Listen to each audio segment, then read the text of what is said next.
Today with Mr. Bob Schowers of Las Vegas, Nevada. The interviewer is James Smither of Grand Valley State University. Mr. Schowers, can you start by telling us a little bit about your background? Where were you born, for instance? I was born in Brooklyn, New York, And what year? 1927. Okay. Went to grammar school in the Bronx. Went to high school at Stuyvesant High School in downtown New York. My dad was a policeman.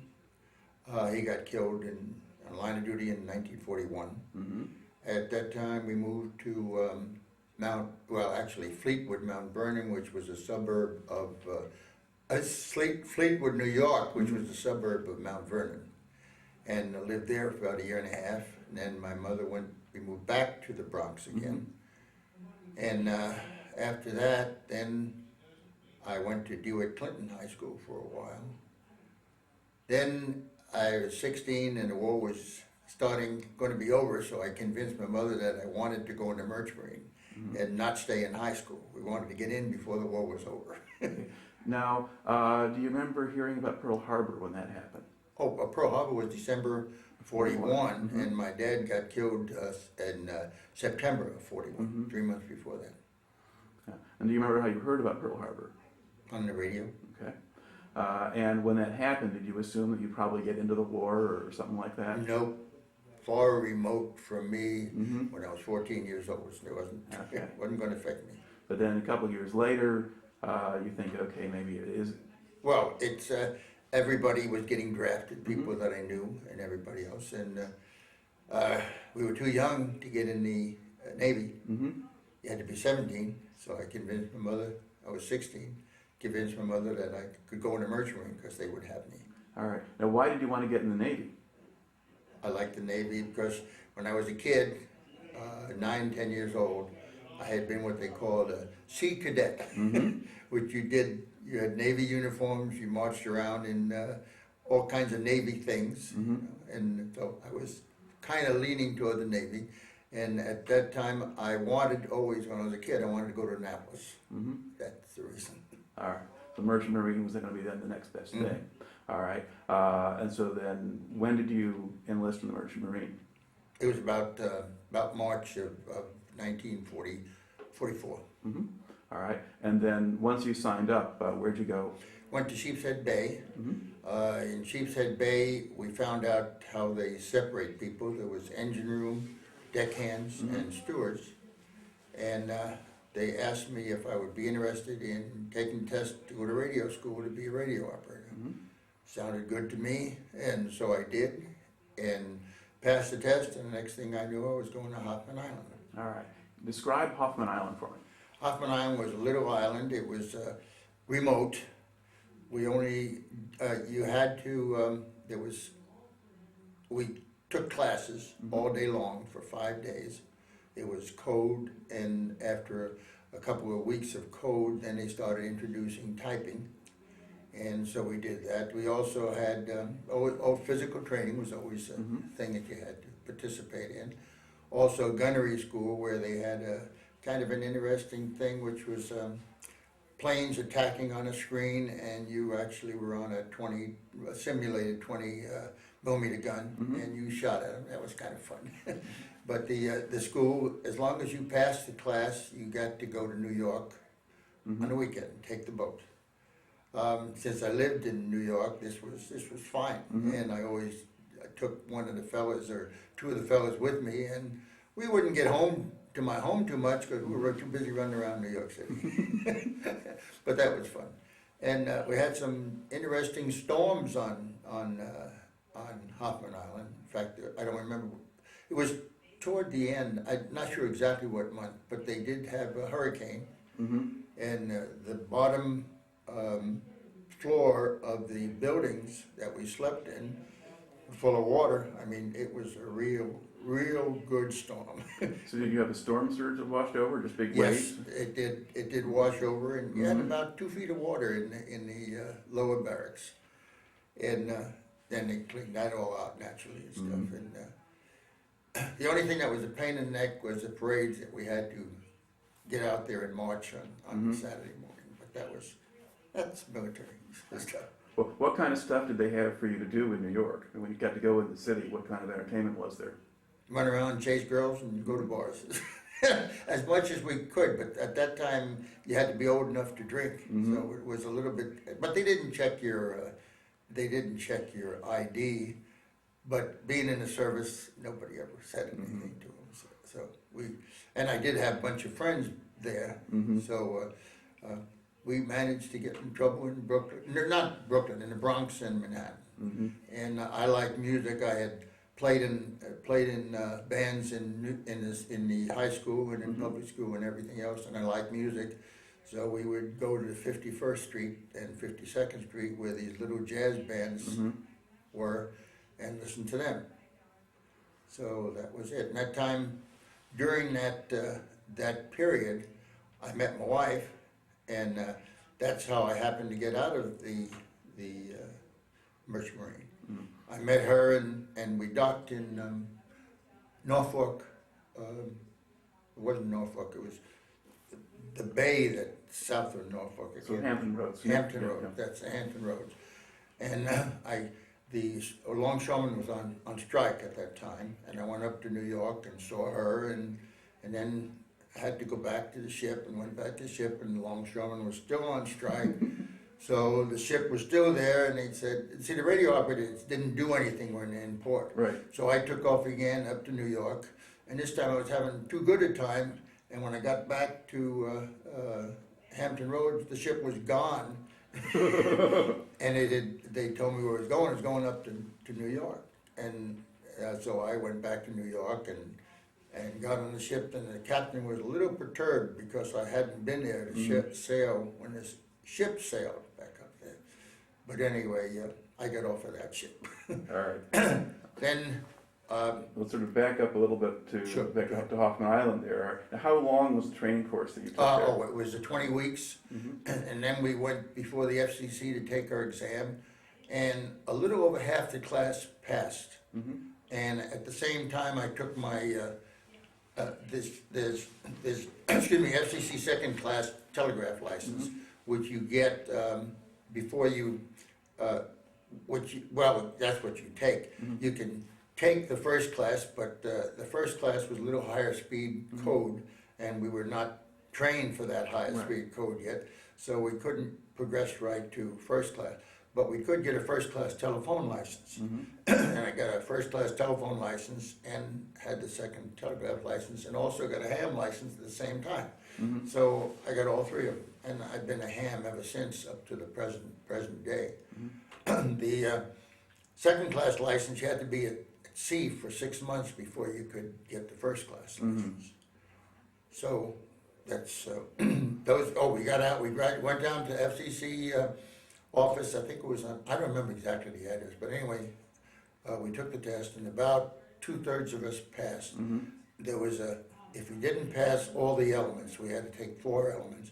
If you didn't pass those, you passed 3 of the elements. They gave you it was sort of, it was a license, but it wasn't a license to actually do all the stuff that you could do with the license you had.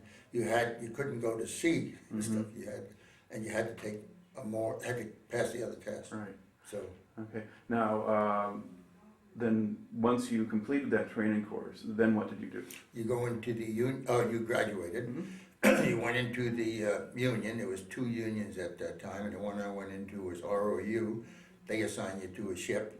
I think I graduated in November, and the ship was in New York Harbor, November 4th. I remember getting on when I got on the ship. I take that back. I'm not sure whether I graduated. December 4th stands out to me. I'm not sure whether it was when I got on the ship or when I graduated. One of them. What's that? Anyway, went on the ship. The name of it was SS Fort Henry's, T2 tanker, and we left for England. And we got, I think basic salary was about $130 a month, something like that. Then you got out of the several days out, your pay increased. You got a 33% increase. A Mhm. little further over, you got a 66% increase. Mhm. When you got almost to England, it went to 100% increase, and we got $5 a day extra for being in a bad area. Mhm. And it was, they had the V2s coming over and that Mhm. kind of stuff. And I stayed in Liverpool for several days. Now, what was that first trip over like? I mean, was the The weather water good or was bad? rough. Water was typical Atlantic winter weather. Mhm. I mean, I never got seasick. It wasn't quite, to me, it wasn't quite that bad. Mhm. I did get seasick one time in all my time in the Merchant Marine, but that was it. Okay. About Now, when you were going over that first time, were they worrying about U-boats or things like that, or? we were in a convoy, Mhm. and since we carried gasoline, we were in the middle of a convoy. Mhm. We could see the flashes off in the distance where they were firing at ships once in a while from where we were. Mhm. But we were way in the middle of a convoy. You couldn't hardly see the edge of the convoy. Yeah, and by then there weren't that many U-boats, and the escort right. system was relatively effective. That's right. And So it wasn't as dangerous as it used to be. right, and we didn't know what was going on out Mhm. there because you didn't communicate on your radio. All you did was listen, Mm-hmm. and you got messages from the United States. Mm-hmm. But that was it. All right. Now, what was England like when you got there? Dark. We went to when we went ashore, we got on a bus, and it was the blackouts, and actually it was a little bit difficult to get around. But we did get to a hotel downtown, and we found stuff to drink and people to meet and all this sort of stuff. But that was it. All right. And then from there, where did you go next? Back to the United States, Mm-hmm. and let me think, just a minute. It took us about 2.5 months to do all this. We stayed in England for a while Mm-hmm. and came back. In fact, we made 2 trips to the same Okay. place, and the last time was the Hampton Road incident. And then when I went back to New York, I got off of that ship and got on another one called the Boundbrook, SS Boundbrook. And that one we went to Aruba Mm-hmm. and picked up oil in Aruba, and through the Panama Canal. Went to, this was kind of a fluke too. We had orders to go to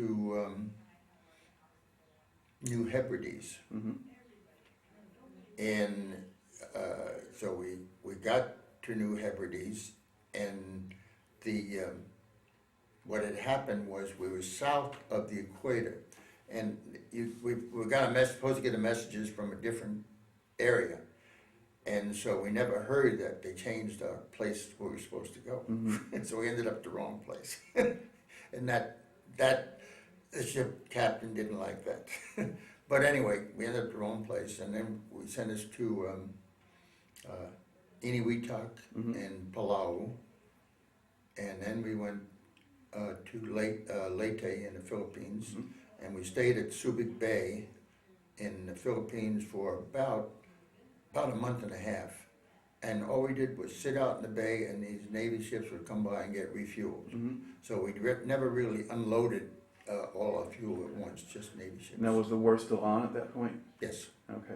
And did you see anything of Japanese aircraft or have any worries about attacks or anything else like that? Nothing. Mm-hmm. We wouldn't have known we were at war unless, people didn't tell me, and we didn't pick up the news reports and let the crew know what was going on. Okay. Now, did you get to go to shore in the Philippines at all? Yeah, we did get to go to shore. We went to Manila one time, Mm-hmm. and most of the time just into the Navy camp that was there. That Right. was it. What did Manila look like when you went there? It was a mess. It had been bombed out, and it just was. It was very difficult to get around because everything was not organized anymore. Yeah. And did you see much of the civilian population there? Yeah, Okay. they weren't in good shape. I mean, most of them were poor. Similar to going to some of the Mexican places now that are down south. Right. Now, did you have crewmen from the ship who get themselves into trouble in places like that? No. Either drinking or anything else? Not particularly. The only real weird incident was that, and it convinced me I didn't want to be on that ship anymore, was one day the captain came back late at night, and he wanted bacon and eggs, and he sent the who was on watch down to the cook to get bacon and eggs, and the cook told him to go to hell. So that guy was arrested. That cook is the black cook. He was arrested, put in handcuffs, tied to a lifeboat for 30 days. Wow. He was as crazy as a bedbug. We decided that. We had decided that a little bit before that because we played chess with him. The first class radio operator, and me, we played chess, and if he lost, got very mad. His name was Palmer, and he got real mad. So we found out, let him win. It was no big deal. So we did just that. But we decided we'd get off that ship as soon as we could. So when it got back to Panama City, we got off of that ship right away. Flew home on our own expense. We didn't want to stay there. Okay. Then did you take another ship from there? Yeah. Then got a ship, Army Transport Service ship, called the Sea Train Texas. And the Sea Train Texas, we went to Mediterranean. The first place was Oran, and we never did go ashore. We just anchored there and waited. And then they sent us on to Marseille, France. And it carried locomotives, so there was limited places where these derricks could pick up locomotives and put them on the ship. But that's what we did, picked up locomotives. Went on to Naples, Italy, picked up locomotives again, and back to the United States. So you were taking locomotives back from Europe rather than delivering them? That's right. All right. Now, were they European-sized locomotives or American ones, or didn't you know? They were. It wasn't steam locomotives, like electric locomotives. So I presume it was kind that we used there. Okay. Yeah. I forgot something. We went to Aruba, then out west. Then we went to Curacao, picked up oil. And so we made two trips through the canal instead of one. All right. What did you think of the Panama Canal? It was very interesting trip. Took long time to go through it. But we loved Panama City, was nice. Cristobal wasn't that much. I did go ashore with the captain because we had to go to a meeting, but that was it. We didn't, nobody else got ashore at that time. But we went to, got on the other side to Balboa and Panama. Had a good time. But, yeah. And then from that, on one of those cruises, we went to Iniwitak and Palau. And there was a funny incident in Iniwitak. We're all sitting out there getting ready to go swimming, getting our bathing suits on. The guy comes out and hangs a piece of meat on a hook over the side, and we watched, looking what happened. Here comes a shark. So we put our bathing suits away and go swimming. Was there much of anything on Eniwetok? I mean, it was an atoll. Nothing. It was just a harbor, really. That's right. Yeah, and Palau would be kind of pretty small. Same thing, too, yeah. nothing. Never even went ashore at Palau. No. Eniwitak we went ashore, but there wasn't hardly anything to do there. Just to walk around, that's about it. Right. Were there any signs that there had ever been a battle there or anything like that? Yeah. No, we didn't see anything that looked like a battle. Okay. Now, after it was the Mediterranean trip, about your last one? Yes. Okay. Then I got back to the United States, and I went to get another ship. I take it back.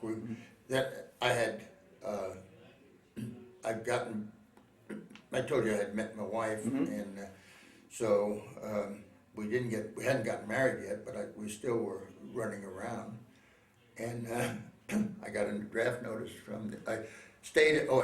I went down to get another ship, and I couldn't get one right away, and so I got a draft notice, and so the draft was going to. I didn't know when I'd get out. The war was over by this time. Right. I didn't know when I was going to get out if they drafted me. So I decided I'd enlist. Mm-hmm.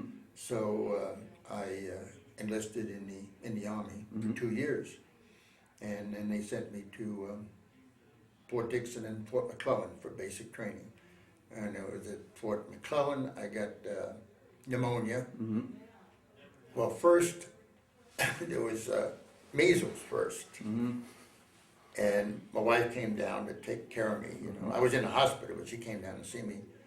I get out of that, and about a week later, I'm in there with pneumonia. So again, she came down to take care of me. And this time decided I was going to die. We weren't going to get married, so we decided we'd go ahead and get married. And we got married in there. And she got a job. This was in Anniston, Alabama. And then this is basic training. Infantry company I was in was going to go over to Germany.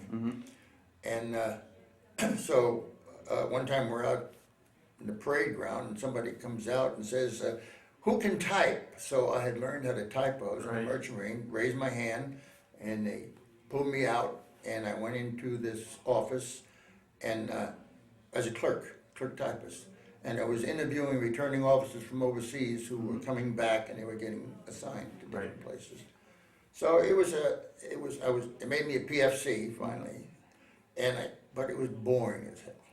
So I wrote a letter to the inspecting general and said that I had an FCC license. I had been a radio operator, I knew electronics, and I thought it was a waste of their time and mine to be in the position that I was in.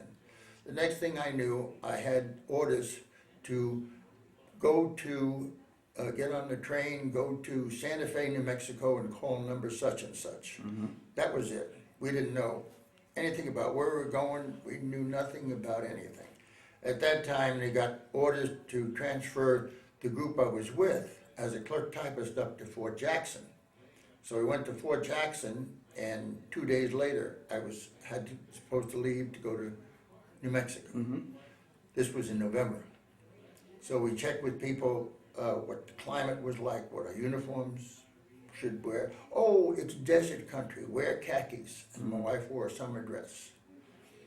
The train does not even go to Santa Fe, it goes to Lamy, and you have to take a bus from there. We got to Lamy, there was snow on the ground, and we're freezing our butts. So we went to Santa Fe, got a hotel in Santa Fe, and by then we're out of money, so we wired home for some money. And next, I called the number that they said and met them at the plaza. Next morning, they took me up to Los Alamos. Then I found out where I was going, to Los Alamos. And my wife and I both went. She went to the civilian office there, got a job just like that. And at that time, you couldn't get back and forth too much. People were coming in with 3 and 4 pay stubs that they, salaries, checks that they couldn't even cash because they couldn't get to spend the money. So no reason to cash. I went to my company to sign in, and I didn't have a Q clearance. So they said, well, we can't really put you to work, you don't have a clearance. Take a 3-day pass.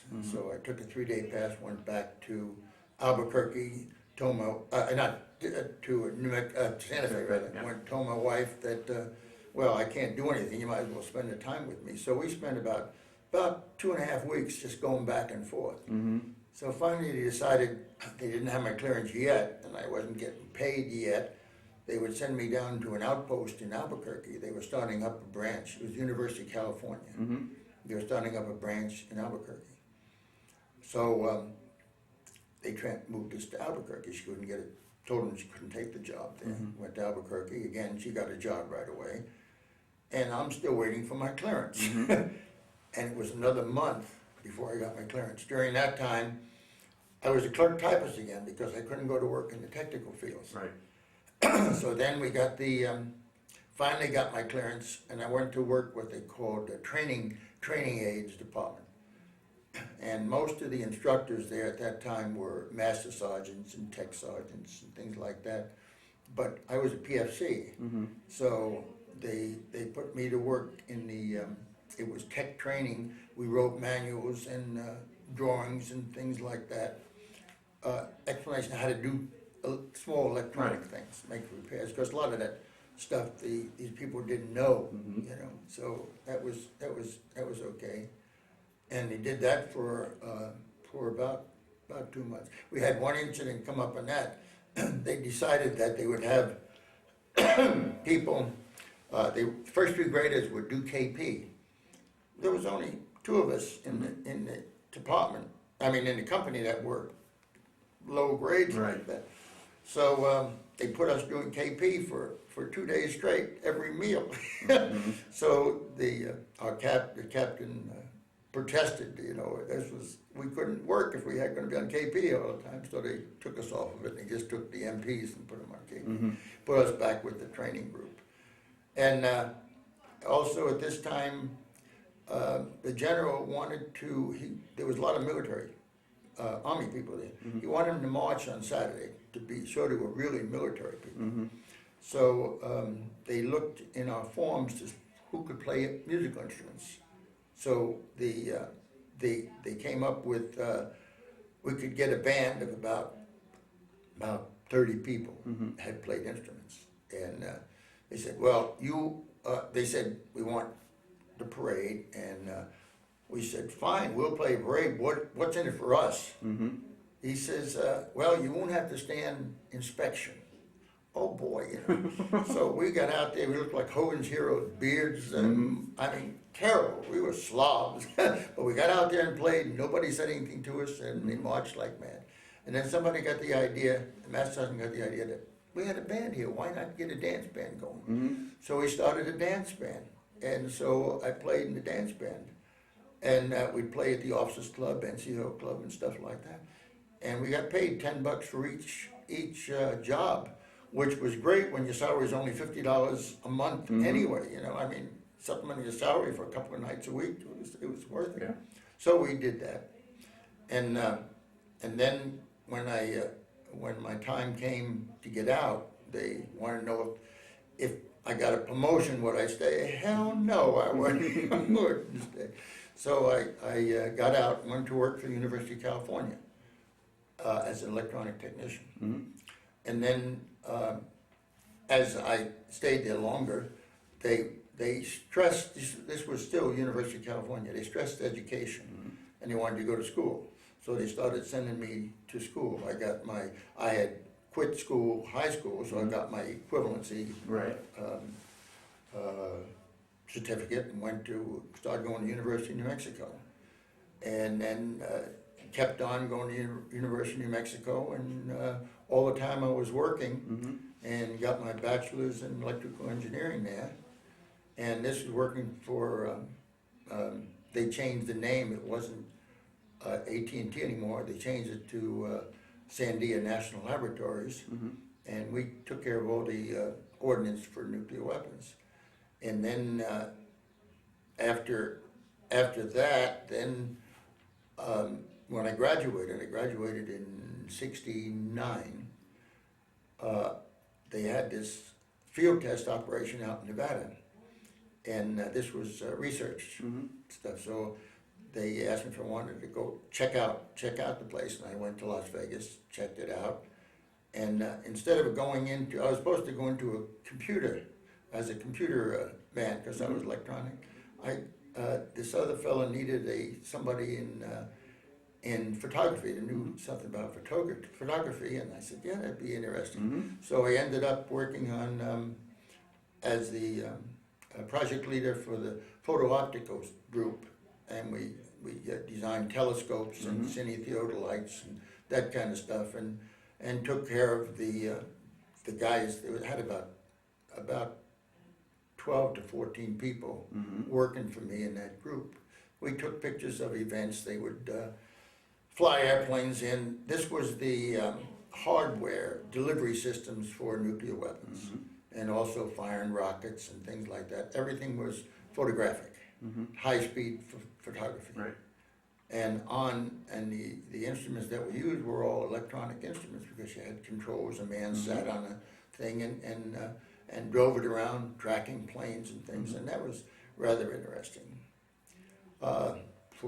I had to go out there for 2 years. I ended up staying for 14. Mm-hmm. It was an interesting, fun job, but the hours were very rough, and that was the bad part about it. We'd go to work some days. We'd catch a plane. We flew out of Las Vegas, Mm-hmm. and 4 days a week we would fly. Sometimes take off at 2 o'clock in the morning, come home at 2 o'clock in the afternoon. Sometimes we went to work at 10 o'clock in the morning, came home at 10 o'clock at night. Mm-hmm. But it depended on what kind of operation. See, because all these long-range optical things, you have to do a half an hour after sunrise or a half an hour before sunset, because it's the only time the land is still. You probably have seen pictures of telescopic things. You see the ground going like this. The only time it's not going like that is a half an hour after sunrise and a half an hour before sunset. And we're using high-powered telescopes. Okay? So that's what determined when the operation was. But sometime it got to be hectic because, like, we would test Tomahawk missiles. They fire them from the Pacific, and they'd land at Tonopah Test Range, where I worked. And if the operation didn't get off, the weather or something was wrong, it would proceed. Wednesday schedules, Thursday, Friday, Saturday, Sunday, Monday. You'd keep on going until the test was over. So it was kind of a hard life in that way, but it was a fun job. But anyway, decided. I mean, I went out there for 2 years, stayed for 14, and then my daughter had gotten married and was divorced and was having all kinds of trouble, and we were taking care of her son, and she was harassing us about that. So my son was an attorney in Albuquerque. He said, "Why don't you come back here?" He says, "I can take care of all that stuff for you." So we went back there to Albuquerque. And then in Albuquerque, by that time they had changed my classification to scientist, because I had been in research. Right. And they had also sent me for some graduate work at the University of Wisconsin for photo-optical and camera stuff. So anyway, but that was interesting. But when I went back, I went into a group called Military Liaison, and this was it was teaching military people, all kinds of military people, how to take care of nuclear weapons, how to fix them, how to take care of EOD problems, explosive ordnance problems. Giving briefings to staffers from Washington, congressmen, senators that come in, and they had to know all this stuff. But this is a very highly classified job. So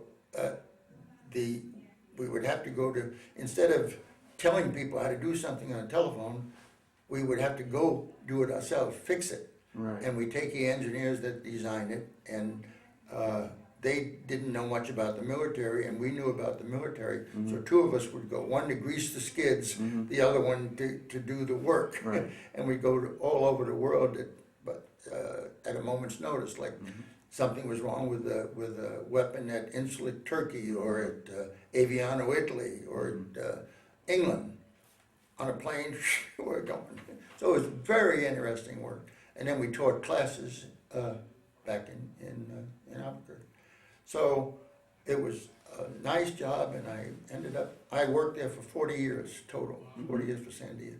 Then they came out with a package deal, $1,000 for every year you worked at Sandia. I could not turn down $40,000 at that time. So I retired. I retired at 60, and lived I retired in Albuquerque. So I stayed there till 99, and our son passed away in 95, the one that was the attorney. He passed away, and our kids that we had left in Las Vegas, because they got married and everything out here, they wanted us to come back. So we moved back in 99, and I've enjoyed retirement in Las Vegas since then. My wife passed away in 2004, and about a year later I got married again.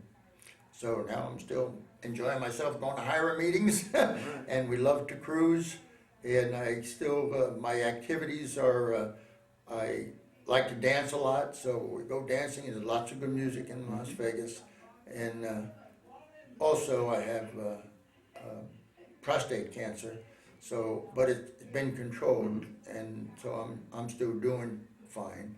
But between aerobics 3 times a week, and I love to dance, and I play table tennis competitively on a national level, and I play bridge, and I taught my new wife how to play bridge, and we do that, so we keep busy.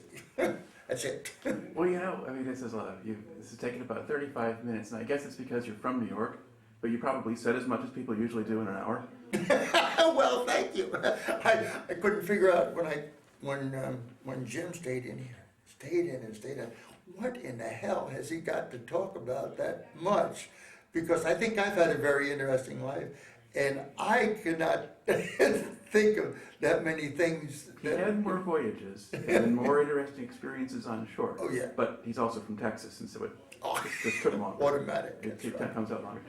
Normally, when I kind of conclude an interview, I ask the person sort of how they thought their time in the service affected them or whatever as a person. But your story, in a way, has kind of a natural continuity to it. There's just a certain logic for what you did at this stage to this one, and even the stuff with the Army really integrating. I wouldn't have went in the Merchant Marine if it hadn't have been, I mean, the Army took me out of the Merchant Marine, but I wouldn't have ended up with my life stuff if I hadn't been in the Merchant Marine, got the training there first to do all these things, so, yeah. So it worked very well. Well, thank you for taking the time to talk. Okay, thank you, been interesting. Oh, yeah.